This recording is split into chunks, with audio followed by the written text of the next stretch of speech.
Hello বন্ধুরা, welcome back to my another blog. So friends, কালকে রাতে দেখতে পাচ্ছেন কত জোরে বৃষ্টি এসছে। প্রায় 8টা নাগাদ সোনারপুর পুরো ভাসিয়ে দিয়েছে বৃষ্টিতে, দেখতেই পাচ্ছেন। আমি মানে 4:30টার সময় মার বাড়ি গেছিলাম। ওখান থেকে আমি যখন বাড়ি ফিরবো, ফেরার উপায় পাচ্ছিলাম না, কারণ 8টা থেকে যা বৃষ্টি হওয়া শুরু হয়েছে ফ্রেন্ডস। এখনও দেখতে পাচ্ছেন বৃষ্টি হচ্ছে। এখন প্রায় 9টা 15। দেখতে পাচ্ছেন কতটা বৃষ্টি আর কতটা মানে জলে জল হয়ে গেছে সোনারপুর।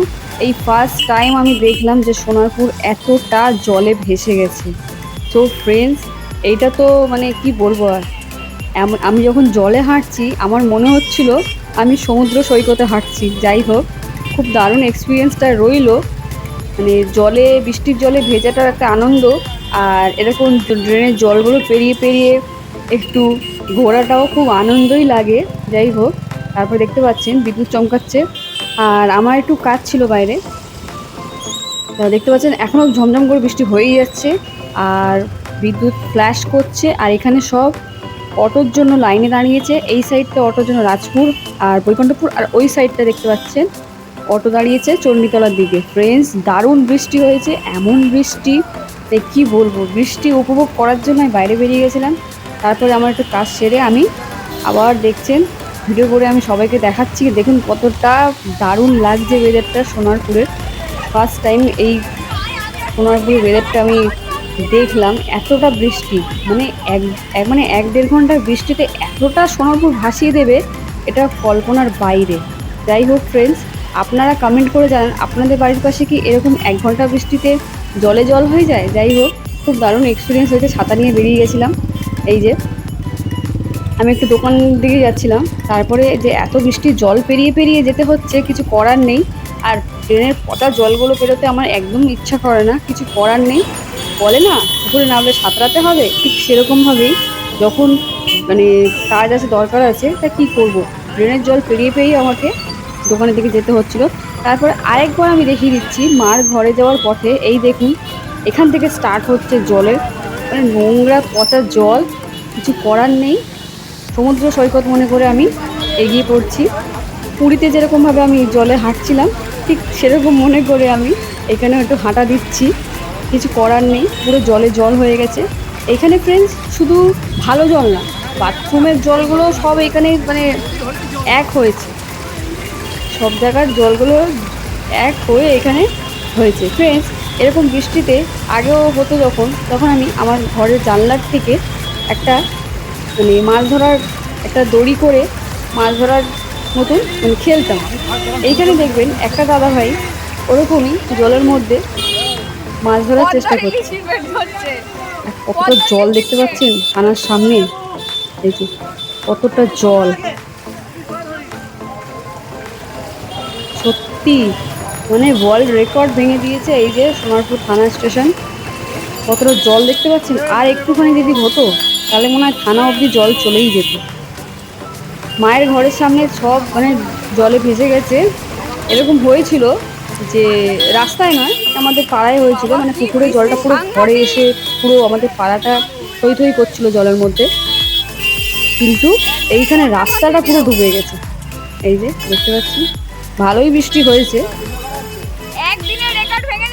দারুণ বৃষ্টি। আপনাদের কেমন লাগছে বৃষ্টিটা অবশ্যই কমেন্ট করে জানাবেন। আমার তো ভালোই লাগলো, কিছু করার নেই, পচা জল পেরিয়ে পেরিয়ে আমাকে আপনাদের জন্য ভিডিও করতে হলো। এই যে দেখতে পাচ্ছেন, তারপরেই দেখুন ফ্ল্যাশ দেখছেন কত দারুণ ফ্ল্যাশ দিচ্ছে, বিদ্যুৎ চমকাচ্ছে। যাই হোক ফ্রেন্ডস, আমি এবার বাড়ির দিকে রওনা দিচ্ছি, কারণ প্রচণ্ড বৃষ্টি হচ্ছে। মা বলছে থেকে যা, কিন্তু আমি থাকলাম না। এখন ভাদ্র মাস চলছে বলে আমাকে যেতে হলো, কারণ আবার ভাদ্র ফেরার জন্য মায়ের কাছে আসতে হবে। মায়ের কাছে আসলে কোনো অসুবিধা নেই, কিন্তু শ্বশুরবাড়ির লোকেরা বলবে যে ভাদ্র এখানে ফেলতে হবে ফেলে, সেই কারণে আমি ঠিক আছে। তারপরে আমি এই বেরিয়ে গেলাম, বেরিয়ে স্টেশনের দিকে যাচ্ছি। দেখি স্টেশনের দিকটা কতটা কি জল জমেছে। দারুণ হয়েছে, ভাগ্যের সবাই ছাতা নিয়ে বেরিয়েছে, আর কেউ কেউ ছাতা নিয়ে বেরোয়নি। বলতে গেলে আমি তো ছাতা নিয়ে আসিনি মার কাছে, আমার একটা ছাতা ছিল অলরেডি, মা বলো ওটা নিয়ে যা। মা নতুন ছাতা দিচ্ছিল, আমি দরকার নেই নতুন ছাতা। এই যে রেল লাইনেও জল জমেছে।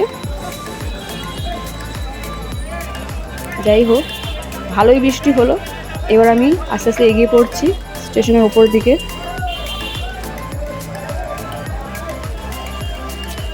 ফ্রেন্ডস, কমেন্ট করে জানাবেন আপনাদের বাড়ির আশেপাশে কি এরকম 1 ঘন্টার বৃষ্টিতে এরকম ভেসে যায়। ফার্স্ট টাইম সোনারপুর এরকম ভেসে গেছে। যাই হোক, আমি তো সমুদ্র সৈকত ভেবে, একটু পুরী সি বিচ ভেবে আমি ঘুরে নিয়েছি। ঘুরে আমি এবার চলে যাচ্ছি বাড়ির দিকে। এখানেও দেখছি ঝমঝম বৃষ্টি হচ্ছে, ভাগ্যেস আমার কাছে ছাতাটা ছিল।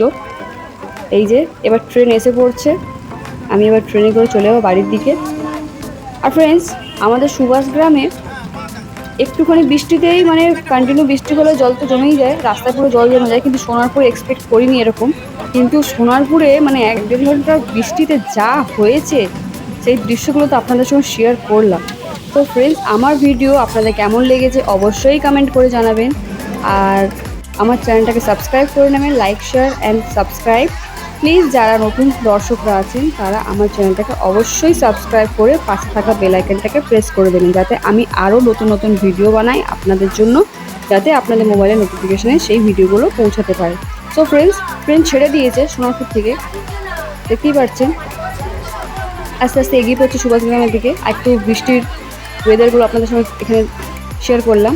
তারপরে আমি ট্রেনে যাতার পথে এখানে ময়ূরের পালক দেখছিলাম, সামনে জন্মাষ্টমী, আর আমার কাছে গোপালের দোল্লা আছে, তাই ভাবছিলাম, তাই আমি দুটো নিয়ে নিয়েছি। দুটো নিল 15 টাকা, মানে 20 টাকা বলছিল, বা 30 টাকায় দিয়ে দেবো দুটো, তাই আমি নিয়ে নিলাম। এবার একটু গোপালের দোল্লা সাজাবো আমি। যাই হোক ফ্রেন্ডস, ময়ূর দুটোর পালকটা খুব সুন্দর লাগছে।